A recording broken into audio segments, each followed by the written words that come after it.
Le Rwanda et la France se félicitent des bonnes relations entre les deux pays qui résultent de la détermination des présidents Paul Kagame et Emmanuel Macron. C'est ce qu'ont laissé entendre le ministre rwandais des Affaires étrangères et l'ambassadeur de France au Rwanda. C'était à l'occasion de la fête nationale française qui a été célébrée hier soir à Kigali. Le point avec Jean Damascène Manichine.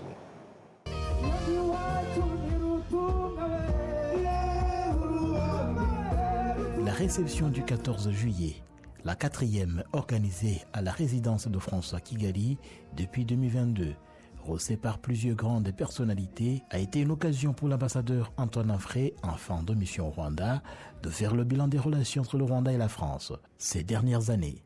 L'ambassadeur Infré a indiqué que l'histoire de la relation franco-rwandaise depuis 2021 est celle d'une métamorphose qui connaît une puissante accélération en 2021 avec la sortie du rapport Duclerc et la visite historique du président Emmanuel Macron au Rwanda, suivie de plusieurs autres réalisations de développement de grande envergure. L'on citerait entre autres l'ouverture à Kigali en octobre 2021 du bureau de l'Agence française de développement dont le portefeuille s'élève à 500 millions d'euros d'engagement sur la période 2019-2023 et à 400 millions d'euros pour la période 2024-2028 dans les secteurs de la santé, de l'éducation et de l'environnement. Dans l'éducation en particulier, la filière de mécatronique a été ouverte à l'IPRC Tumba au nord du Rwanda, une réalisation rendue possible grâce à l'Agence française de développement. Plus de 4000 étudiants par an bénéficieront d'une formation renforcée à mécatronique et dans 4 autres établissements, l'objectif étant de rehausser directement l'employabilité dans les secteurs industriels automatisés. L'ambassadeur Antoine Infré a souligné aussi l'IRCAD Africa, Institut rwandais de formation à la chirurgie mini-invasive au rayonnement continental, dont l'inspirateur est un Français, le professeur Jacques Madesco.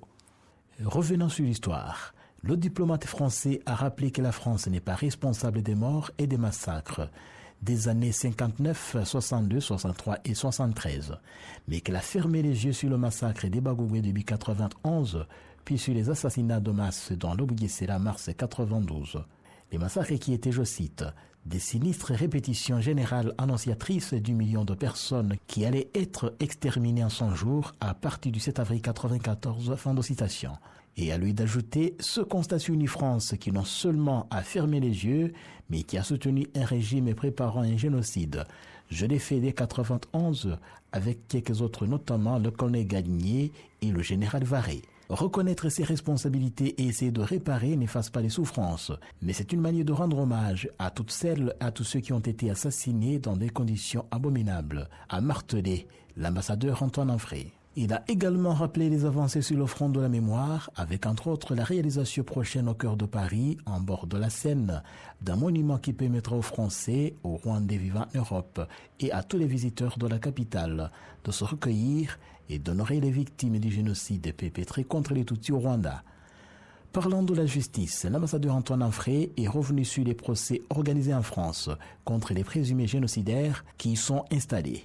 Pour rappel, la France a condamné 8 Rwandais pour génocide: Pascal Simbikangwa, Octavien Ngenzi et Tito Barahira, Claude Muhaimana, Laurent Boukibaruta, Philippe Hategekimana, Sostene Munyemana et le docteur Eugène Rwamukyo. Et à l'ambassadeur Antoine Infré de conclure, face au défi de la paix dans cette région, la France reste mobilisée et déterminée à soutenir les efforts visant à consolider la sécurité et la stabilité régionale.